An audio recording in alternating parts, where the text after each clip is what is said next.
Welcome everyone, and thank you for joining us for our 6th Cargo Live episode and our second one of 2022. My name is Nadia Bedra and I'm with the marketing and communications team here at IAG Cargo. We've got a great lineup today with speakers from Neutral Air Partner, Seabury Cargo and Web Cargo by Freightos. This is an interactive session, so if you do have any comments, please pop them through into the comments box on the side of your screen or at the bottom, depending on what platform you are using.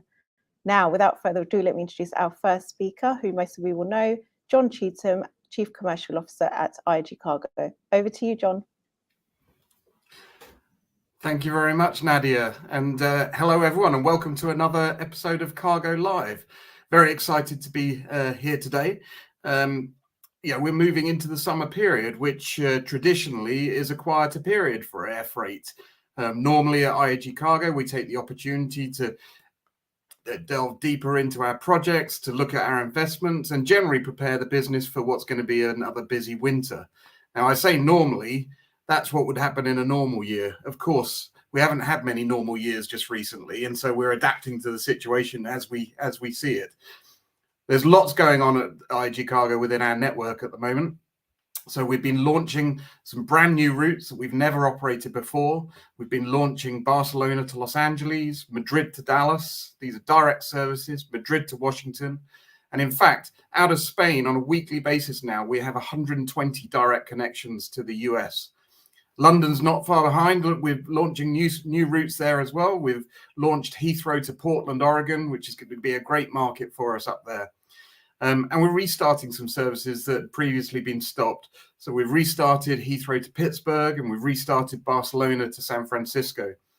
We're also complementing our passenger services with some cargo-only services. We're operating a daily service with a cargo-only passenger aircraft between Heathrow and Hong Kong, providing some much needed capacity to and from the Far East. Sustainability here at IAG Cargo continues to be very high on our agenda, and I'm delighted to say that we've now sourced over 10 million litres of sustainable aviation fuel. This is helping to reduce our customers' supply chain emissions on a net life cycle basis. That 10 million litres equates to a reduction by approximately 24,400 tonnes of CO2.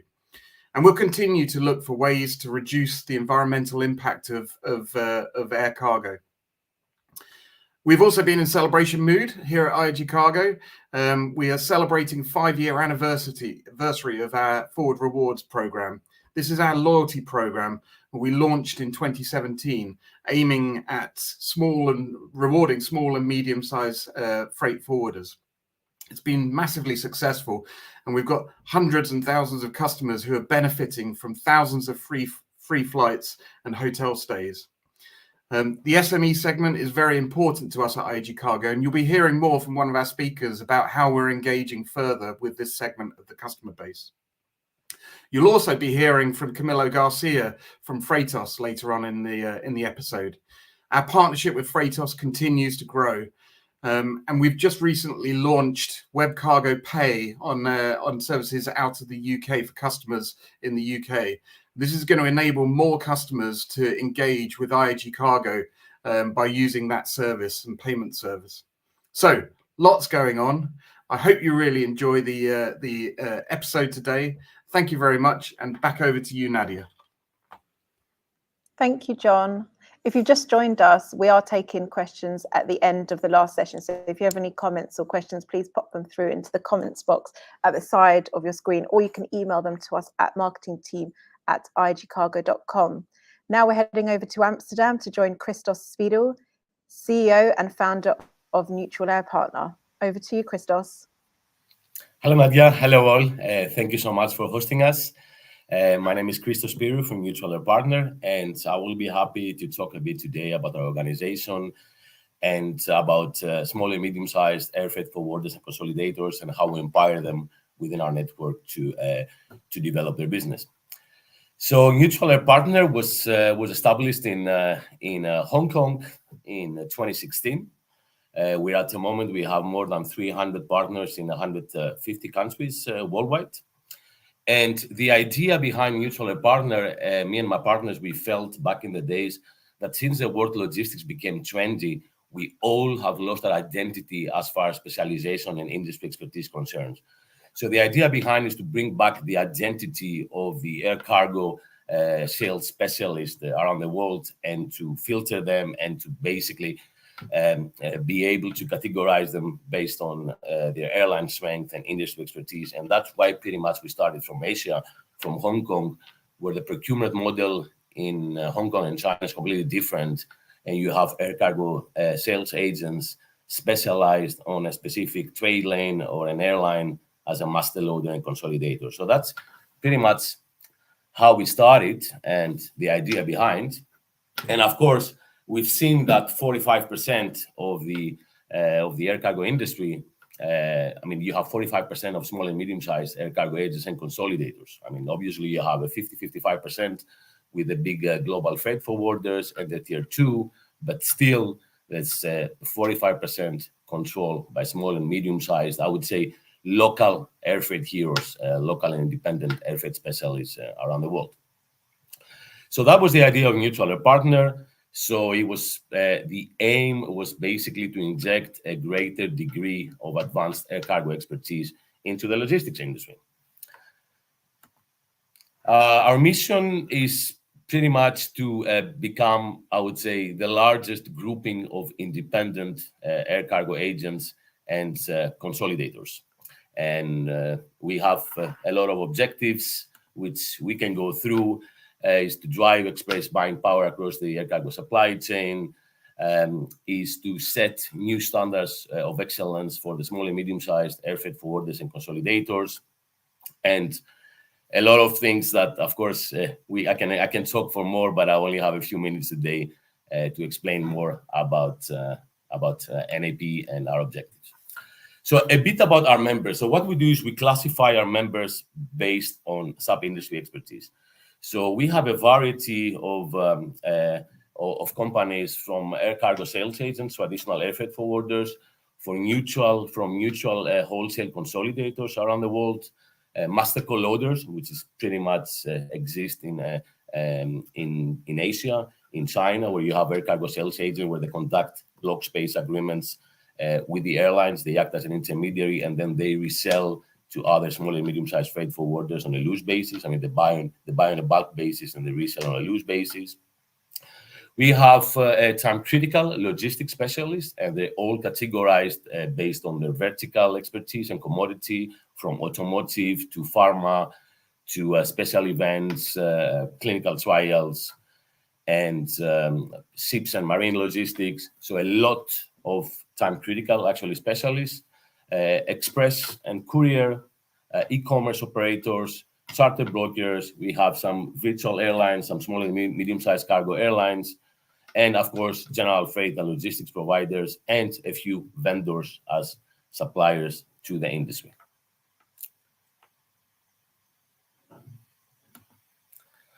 So all our partners have I would say, a commanding presence in the market.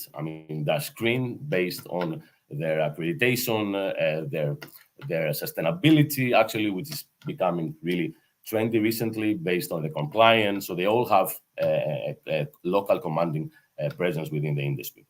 The key benefits for Mutual Air Partner, for our members, I would say number one is a global reach of air cargo specialists, air cargo leaders around the world.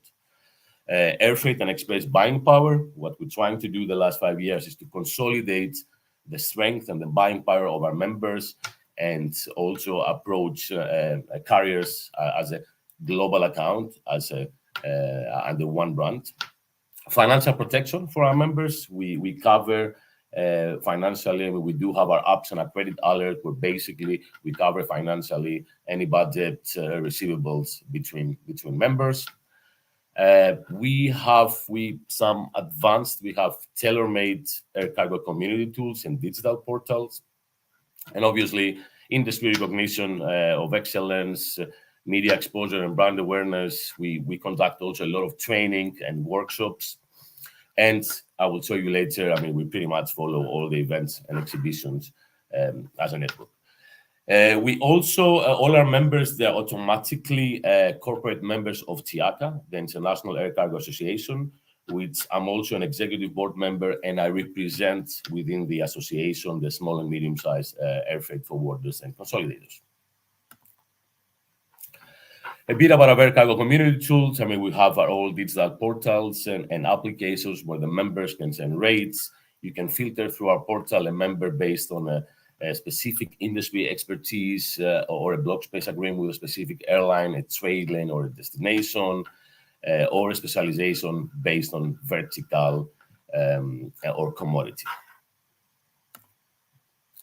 Some of our products, so as neutral partner during the years, we try to develop our own products. We really try to understand what the industry needs, what the small and medium-sized forwarder and consolidator needs.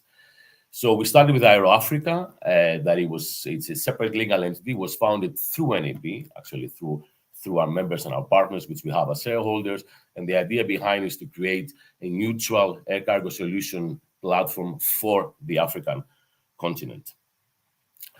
So Air Africa operates as a neutral air freight wholesaler and a consolidator or a virtual airline to and from Africa. And through our network in Africa, we're offering solutions for the emerging African continent from drone deliveries, from freight collects, from charters and regular schedules, wholesale consolidations. And obviously, we invest a lot in technology. So we have partnered with some important digital solution providers like WebCargo we have here. So we have our own co-branded rate engine portal just for the members where they can share rates and use the WebCargo portal. Pay Cargo, we have the NAP Pay. So we have also Pay Cargo that allows the members to pay instantly each other. NAP On Air is our video production crew where we conduct corporate video interviews for our members. NAP Claims, powered by Cargo Claims, where our members are able to do electronic digital claims with the airlines through a system.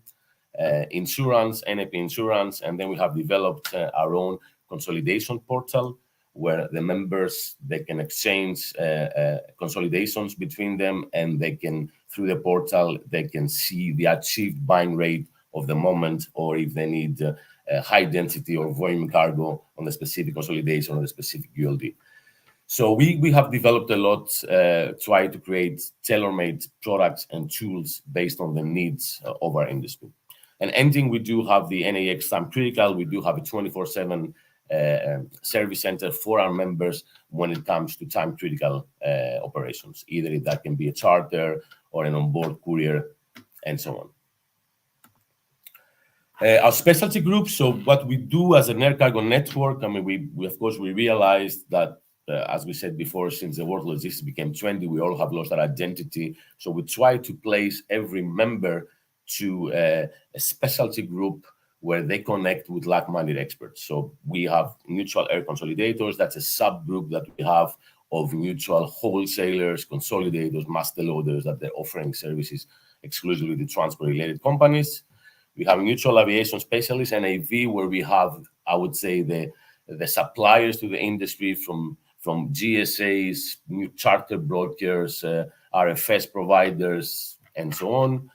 Then we have NAX for express and e-commerce, where we accommodate local express and courier specialists, and NAX 24/7 Time Critical, where we have the time critical experts, I would say, filtered and categorized by vertical commodity and industry expertise. And of course, Fresh, where we have our air cargo sales agent that is specialized in perishables.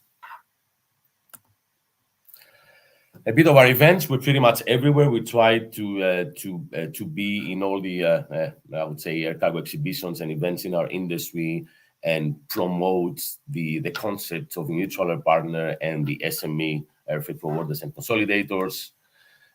We do once or twice a year our annual meetings. It's the annual conference where all the members, we get together with our vendors and suppliers, and we try to develop networking and connect experts together. Some of our airline partners, as IAG Cargo and some others, we have a lot of strategic partners as well, vendors and suppliers in the industry, where we try to develop products and give solutions to our members. And ending, We're having our conference in Asia this time, in Bali, on 19 with 23 September. We are expecting approximately 250 cargo specialists around the world, and of course our airline partners, our vendors and suppliers. And we look forward to see all our members in Bali, in Indonesia. That's it for me. Thank you so much for your time, and again, thank you for inviting me, for hosting us. I will be happy to answer any questions on the Q&A box afterwards. And thank you so much. Back to Nadia. Thank you, Christos.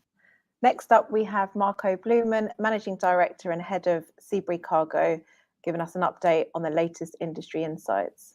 Over to you, Marco. Thanks very much, Nadia. Much appreciated. What I would like to share with you in the next 7 minutes is some things that are happening this summer. John alluded to it. Indeed, it's definitely not a quiet summer by no means. So I would like to share with you some of the what we call capacity dynamics and the impact on air trade as we see it in our latest data points. So first of all, this is a global map basically looking at what has capacity done in the last few weeks. So this is basically data that's just a few days old. Of the last 2 weeks versus the same time frame in 2019. So the time frame, pre-COVID. And if you remember, a lot has happened since then.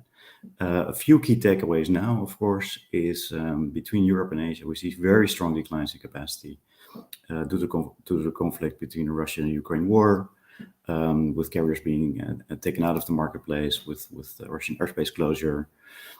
As a consequence, we see a lot of flying from Asia via the Gulf into Europe, not only by the Middle East carriers, but other carriers also benefiting and appreciating the detour route and making a stop in between.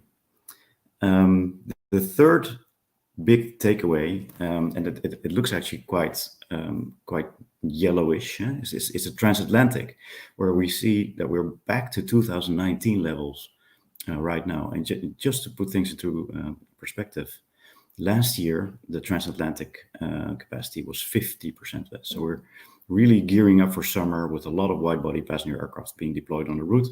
We anticipate that this number will actually increase in the months to come as we all tend to go on holiday, and hopefully we'll be going on holiday, especially on the transatlantic. So even though overall capacity is just 4 points down versus 2019 levels, there are very large differences by trade lane. I highlighted 3, which are Europe, Asia via the Gulf to Europe, and transatlantic. And that all has to do with, of course, putting things into perspective with the when COVID hit us in April 2020, we saw so much wide-body passenger belly capacity being taken out of the marketplace. Just anticipate, I think we were flying 4,200 wide-body wide-body passenger aircraft just before COVID hit. That was a lot of belly space, and as you can see, that gray line dropped dramatically, almost 80% plus. Then we saw recovery in 2020. Actually, we were flying these wide-body passenger airplanes mostly for cargo, not for passengers.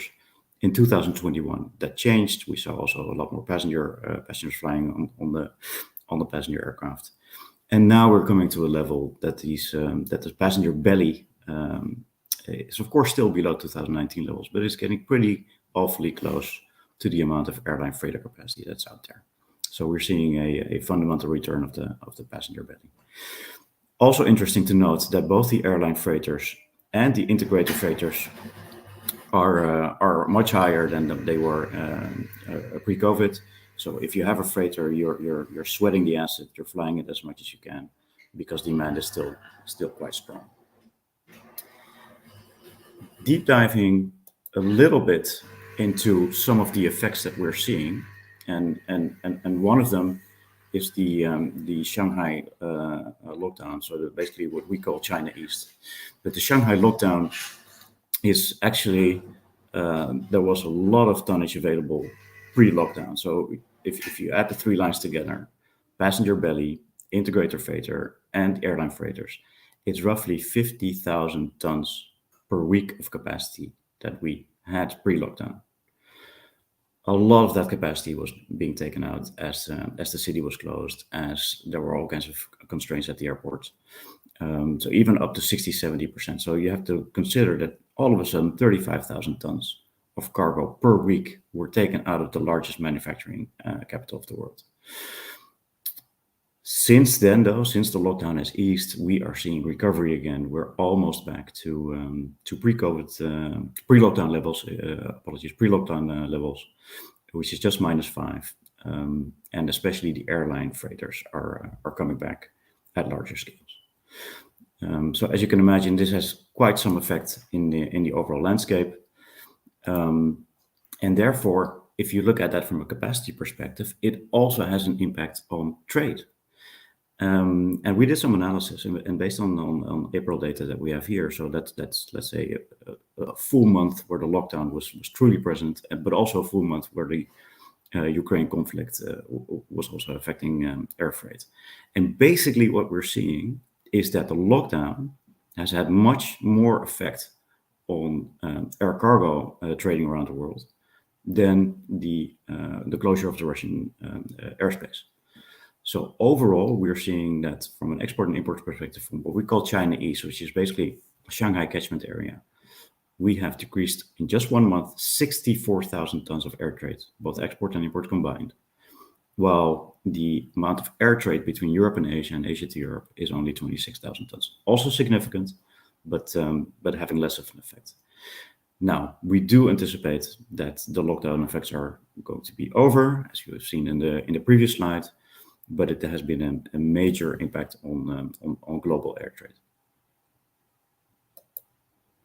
And basically, I would like to close with an interesting insight on top of all the industries that we're seeing. This is year to date, all the way until April, where we basically see some commodities or industries growing and some are decreasing.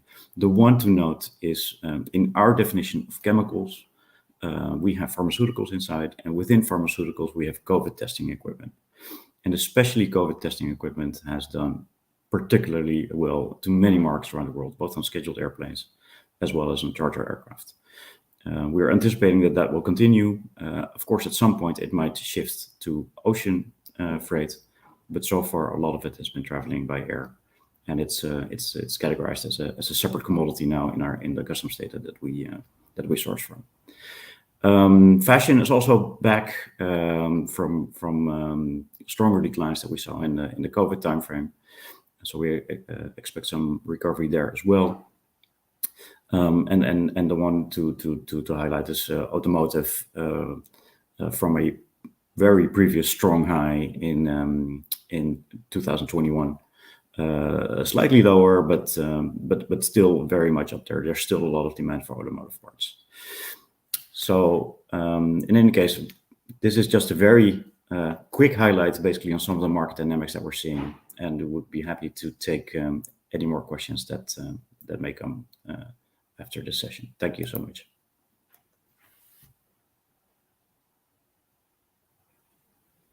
Thank you, Marco. And yeah, as Marco said, if you have any questions, please pop them through into the comments box. Our final speaker is Camilo Garcia, VP Global Business Development at WebCargo by Freightos, discussing past, present, and future of digital air cargo. Over to you, Camilo. Thank you, Nadia, and good morning, good afternoon to everyone attending this Cargo Live episode at IAG Cargo. Thank you, John and IAG Cargo, for hosting us today. It's been great to hear what Christos and Marco have to say about the current state of the industry, of the business, and how Neutral Air Partner connects people around the world. And that's really what I wanted to talk to you today. Unfortunately, I'm not going to delight you with a very long sales pitch about WebCargo. I'm really going to concentrate in talking about connections and connecting better, because that's really what we're here at WebCargo. That's what we do, right? And the better we do that, the better that our industry will perform overall and for every single stakeholder in the industry. So just as an intro, this is me, that's Camilo, and what I'm trying to do here at WebCargo is all around air cargo efficiencies, right? Why I bring this to this conversation. From a personal perspective, I've been able to build personal network, business, friends throughout work, throughout living in different places. And that is no different to what business are doing. I think the last couple of years have shown us how important being well connected is for businesses. Businesses who were not able through an IT capability or skills or planning perspective, not being able to connect well, have been struggling. Those who have been well connected are the ones who are striving the most. Yes, WebCargo is the industry's largest e-booking platform, but we do this and we achieve this result through connecting well with our airline partners such as IAG Cargo and our freight forwarder partners around the world. So global freight is massive, it's very efficient and mission critical. We all know that. But I think we all recognize it can also be much more efficient. And when we say this, we say it across the entire supply chain. That involves importers, exporters, freight forwarders, and carriers. Very importantly, when we talk about carriers, it's not only airlines. We're talking about ocean liners and road feeder services. The better connections we have among all players in the industry, the more profitable this industry will be. So if you look at the left-hand side here, volatility, all right? It's something that it's in our day-to-day life. We have experienced it in the last 3 years. And our job here from a WebCargo and Freightos perspective, unfortunately, is not to prevent volatility, but it is to help weather the storm, to help stakeholders to perform better in a volatile environment as the one we have now and most likely will have in the future. Prices from China to US West Coast have really soared in the last couple of years. We see that on the graph. And again, this is not about how do we stop this, but how do we allow carriers to position their capacity better, to price more efficiently, for freight forwarders to connect better with the shippers, and for shippers equally to make better decisions when purchasing ocean, air, or road capacity. So to fix this, we need more underlying digitization. And this is really what we're sorely lacking as an industry, right? We need to move from rate sheets and emails and quotations and repeated quotations on the same business from a shipper to forwarder perspective.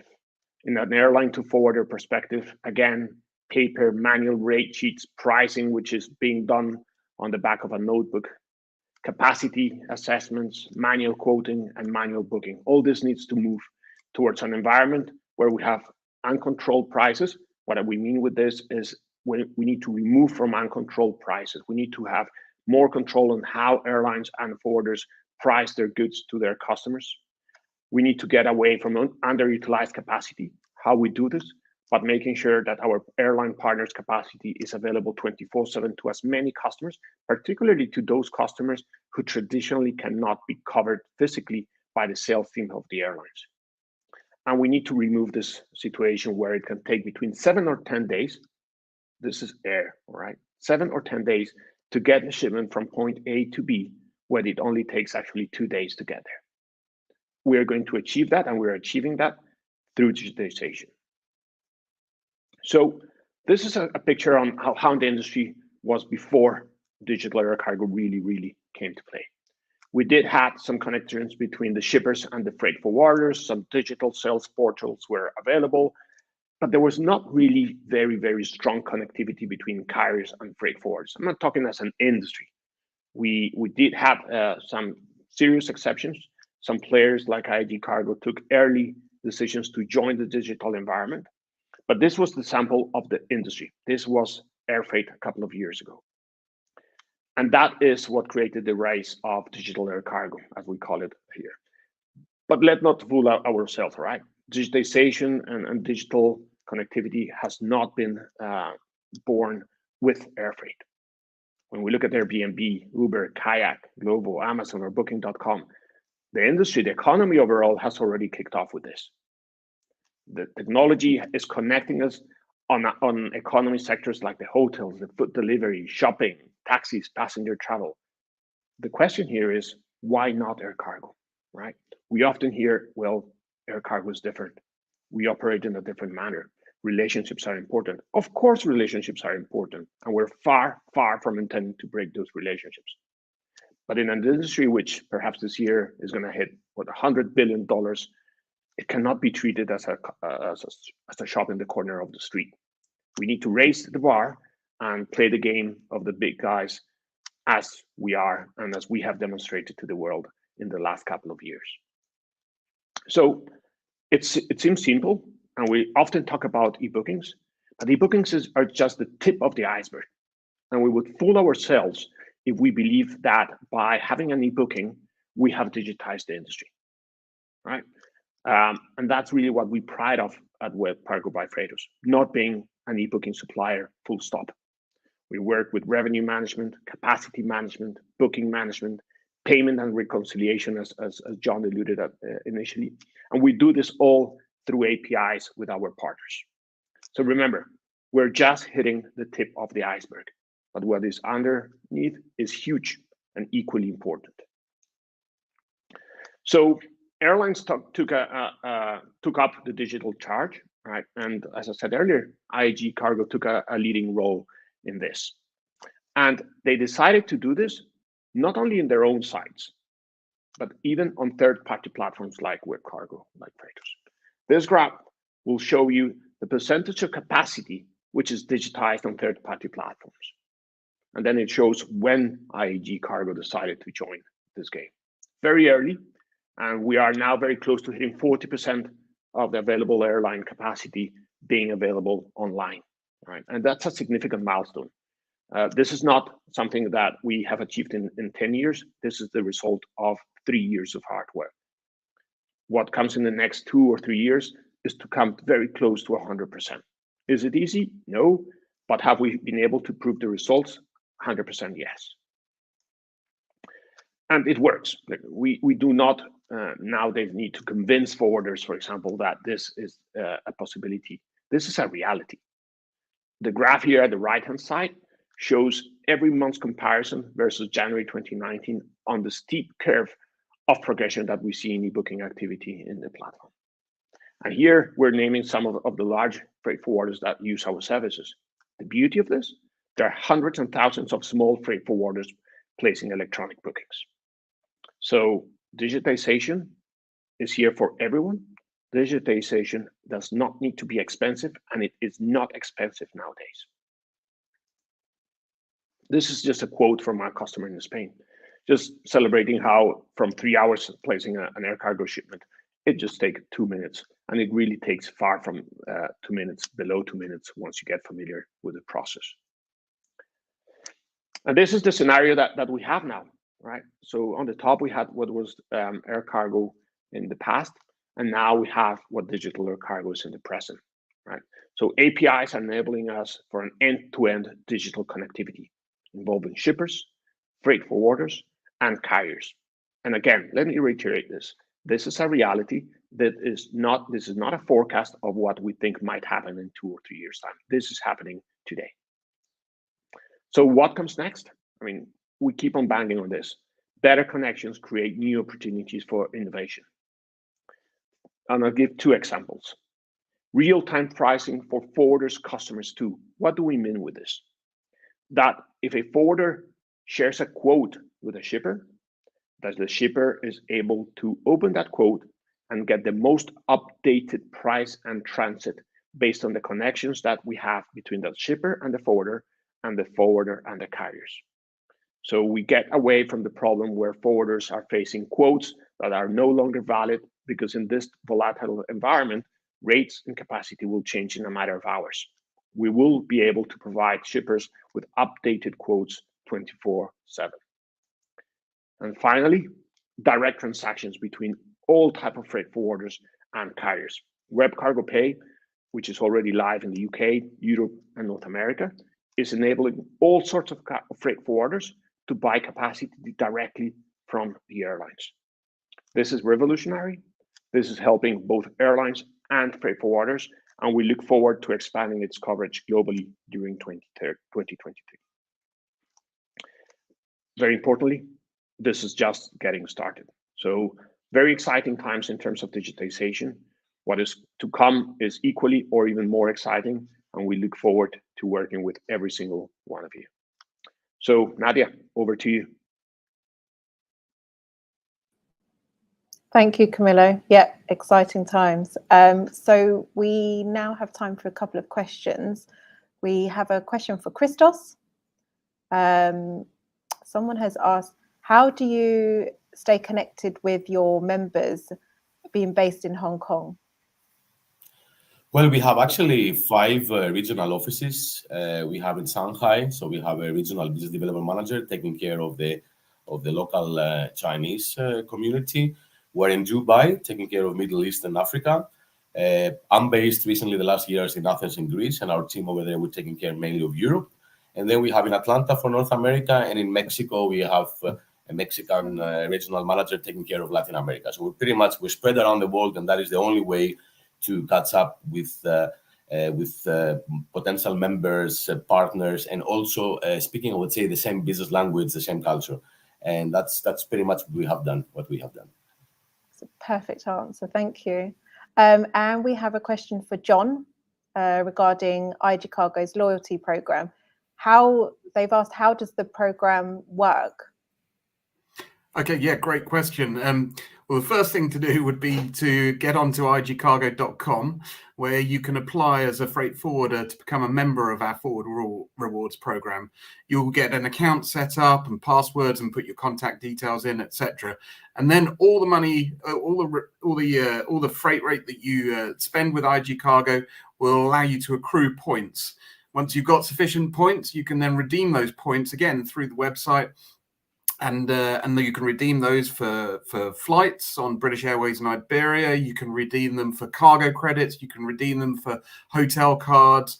There's lots of options there, and it's really designed to help you conduct your business in a better, cost-effective way, and reward you for the business that you're giving to IAG Cargo. So, as I say, all the details are on IAGcargo.com. It's a really exciting program, and really good if you can become a member of it. Thank you, John. That's all we've got time for today. So thank you to all the speakers. Thank you all for listening. Enjoy the rest of the day and stay up to date with IAG Cargo news by following us on LinkedIn or sign up to receive our e-newsletter by emailing marketingteam@iagcargo.com. Thank you.